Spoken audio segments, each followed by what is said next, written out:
Pakita natin yung kisame. Usually, di ba yung sa ano natin, yung sa vinlog natin sa Mira, wala kang ganitong accent ceiling. Mukhang well-maintained po yung unit. Pasok tayo. Ah, ito. Ang galing ah. Ayan o. Ano siya, nagbabago. Console. Tapos ano siya, connected siya dito sa pinaka-ceiling natin. Ang galing nga ng pagkakadesign niya. Good morning po sa inyong lahat. So, another video na naman today. Pupunta ulit tayo ngayon sa Solana, Zaragoza. But this time, titignan natin kung makakapag-house tour tayo. Pero ang goal natin, mapuntahan po yung isang unit doon na pinapabenta ng isang client. Tingnan po natin, tatry natin tawagan ngayon yung kanilang katiwala doon. Kaya doon sa mga may naghahanap po ng ready for occupancy na unit, so pwede nyo po kaming i-message with regards to this model. I think Mira model po yung kanya. So titingnan naman natin ngayon. Bali pupuntahan natin para mapicturean, tas ma-videohan. Para dun sa mga naghahanap po ng ready for occupancy, if you have already a cash, pwede po sa inyo itong ganitong klaseng unit. Hello. Ay, hello sir, good morning. Si Sir Kevin po ito sir. Sige sir, papunta na po kami sir. Manggagaling po kami dito sa Mabalacat. So ayun, nag-confirm na yung yung naki-caretaker doon sa unit. So puntahan natin para matulungan natin yung mga buyer na nagpapabenta. Usually, ang mga focus ko talaga is project selling. Pero syempre, may mga ganitong opportunity talaga. Lalo na nagba-vlog tayo. May mga po talaga client po na nagpapatulong na ipabenta yung mga unit po nila. Pwede nyo rin po kaming i-reach out para matulungan po namin kayo na ibenta. At syempre, may mga client kasi na hindi naman lahat project selling yung yung talagang prefer. Yung iba doon, meron silang pang cash. That is why, naghahanap sila yung gawa na yung bahay. So, tingnan po natin. Antabayanan nyo po kami. Samahan nyo po kami sa buong vlog na ito. So, see you! Hello po. Hello sir. Nandito na po kami sa clubhouse. Nakapark po ako dito sa bandang kaliwa. Saan po? Dito po sa clubhouse mismo, sir. Ito po, malapit na ako dyan. Ay, sir, nakita ko na kayo. Sige, nakita ko na kayo, sir. Pwede na kayo magpark dyan. Ito lang yung bahay, oh. Okay po, sige po. Kaya dito. Pwede naman dito. Okay, sir.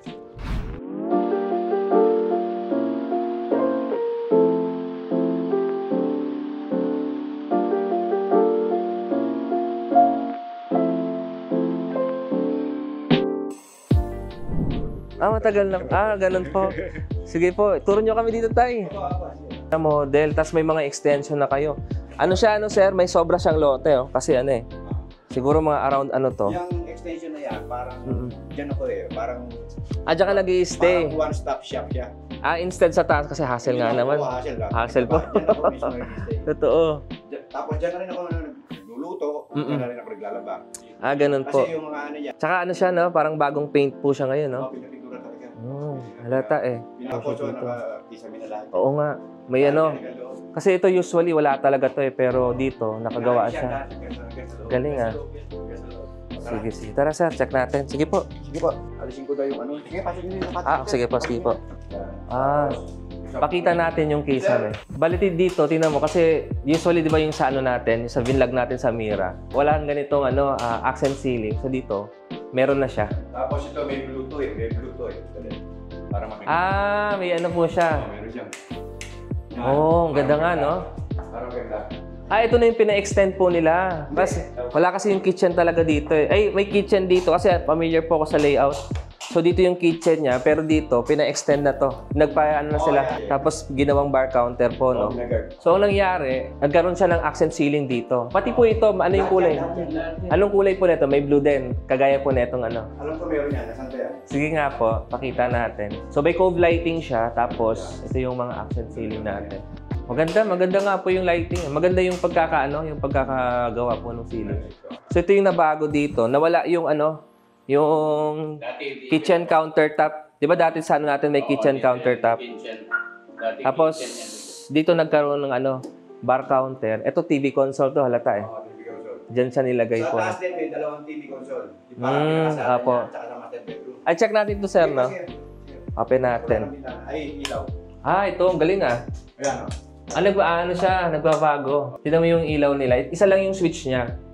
So yan blue, pag in-off ko siya, nagiging yung naman, yung bright light. Three-way siya, three-way. Yun, ito naman yung boat. Oo, galing, nice. So ito yung pa rin yung dati. Dati yan. Opo. Ang ganyan lang talaga yan, yung extension. Actually may vlog naman po kami ng Mira model. Kaya familiar talaga po kami sa layout na ito. Kasi ito yung extension niya. So yung extension niya palagay ko nasa ano. Okay. So dito nalipat yung main kitchen, no, sir? Sige po. Kaya pala natanggal yung doon, yung kitchen. Dito nilipat. O nga naman. Actually, mas malapad siya eh. Palagay ko nasa ilang meters, 4 meters yung haba niya. So ito yung naging extension. Dun sa mga gustong malaman po kung ano yung itsura ng Mira model. May vlog tayo dyan. Flash na lang natin dito sa natin sa video. Kaya ito, naging extension na lang niya. Tapos may cove lighting siya. Ito, drop lights. Oh. Sige lang po. Yung sukat ng extension, mga nasa parang 4 meters na to eh. Siguro mga 4 by 6, marang ganun dati. Tapos naka-tiles na siya dito. Bali, ito yung niya, yung mga naging extension. Yung mga wall-mounted cabinet. Yung yung spasyo nito, mga nasa 1.5. Kung i-include natin to, parang nasa 2 meters yung. Dito naka-tiles na siya, yung lanay. Ito kasi supposed to be, hindi naman talaga dapat naka-tiles. Dun sa yung talagang pinaka-turnover. Pero dito kasi, extended na yung unit. Tapos ito siya, polycarbonate roofing. Tapos may tiles dito. Medyo malapad siya, ayan. So, mga nasa 2 meter setback yung sa likod. Yun, kasi po, yung spasyo nung tinuro natin sa kitchen area. Pero dito po, bababa tayo ng konti. 2 meters din yung setback dito sa sa pinaka-left side ng bahay. Tapos may mga na tayo dito, outdoor lamps. Ayan. Painted na yung natin. Yung unit natin dito. With fence and gate na siya, concrete. Siguro mga estimated, mga mga nasa 4 feet. Estimate lang po yun. Tapos dito, steel na siya dito. Bagong pintura siya. So, naman po acceptable naman kasi syempre may naka-stay po dito. May mga gamit. Pero of course, once na turn over to, mawawala naman yung mga gamit. Magiging malinis. Well-maintained po yung unit. Pasok tayo. Ito yung lanay area. Tapos yun paved na yung natin na may tiles. Medyo maliwala siya. Naghahanap kayo ng open concept space. So, napansin ko, kailan to na turnover, sir? Magka 5 years, pero well-maintained po siya. Kasi, tinan nyo, yung tiles, maayos pa. Yung nyo, sir, yung toilet dito, 3-way din po siya. Nagbaba. Nakalimutan ko si dito ilaw, meron dito sa palakad dyan. Isa, dalawa, sige, pa. Galing. 2-way din yan, yung sa taas, 2-way din. Opo, talagang pinaganda lalo. Siya dito, pakita natin. Supposed to be, yung tiles na ito kasi, wala namang tiles yan, talagang nakapalitada lang siya. Pero dito, may tiles na. Yun yung nabago dito. Tara po, kaya tayo. Kita natin yung mga kung ano yung nagbago dito sa... okay. Yung nabago dito, nagkaroon ng TV console, plus yung ating ceiling. Talagang kung paano yung ginawa dun sa ground floor natin, yung pinaka-ceiling niya. Meron din dito. Ayan may mga cove light, pin light. Sige sir, try natin i-open. So may TV console na, tapos may mga drawer tayo dito. And then, ito may spasyo pa tayo para dun sa mga upuan. Opo. Kaya kahit di sa baba tayo, pakita natin yung mga kwarto. Dito ba tayo sa mga regular rooms? Yung toilet dito binago rin. Kasi naka-tiles na yung yung buong pader niya. Yung dating tiles nito halatang wala na siya.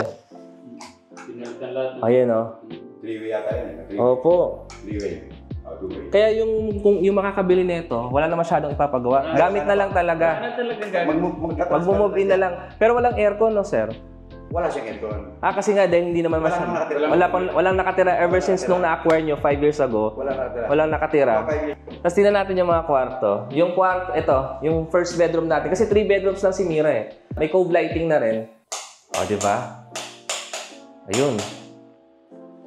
So talagang mag-move in na lang. Kasi wala na masyadong ipapagawa. Tsaka yung mga yung mga flooring natin, pa rin, malinis pa rin. Hindi siya yung nag-aangat. Opo. Ito, tingnan natin din to. Ayan. So, pareho lang dun sa kabila. I think magkasing size lang. Kung na-explain ko naman, kasya naman yung mga double size. Tsaka mga queen size bed. So, yun. Pakita natin yung master's bedroom. Ito po. Ayun. Dito sa master's bedroom, ito yung nadagdag. Itong TV console. Tapos, siya, connected siya dito sa pinaka-ceiling natin. Ang galing nga ng pagkakadesign Tapos, ito yung toilet. Ayan mapapansin mo, pinatiles siya na ng buo din. Ang wala lang dito yung water heater, pero syempre, option na yun ng bibili, na siya yung magpapalagay ng water heater talaga dito. Ayan. So, since this is the actual unit, yung bahay po, para hindi sila maligaw, malapit lang naman po dito tayo sa gate. Mas kakaliwa. Ito lang po siya located, malapit po sa sa clubhouse. Malapit lang po tayo sa clubhouse. So, ayan. Yung sa harap ninyo, wala na hong bahay na nakatira dyan. Kaya kayo lang talaga dito. Maganda yung location niya. Sobrang lapit nyo po sa clubhouse, basketball court, children's playground, tsaka yung swimming pool. Tapos ito nga, malapad kasi since Mira to, yung balcony sakop niya na yung pinakaharap ng facade natin. So yun lang. At if you want to know more details about this at kung halimbawa may budget po kayo, message nyo lang po kami, ipa-flash natin or ilalagay lang sa description box yung pinaka-presyo po nito. Ayun po yung gawin po natin. Message nyo po kami. Kung may mga katanungan po kayo, please don't hesitate na mag-comment sa ating comment section. So yun lang guys.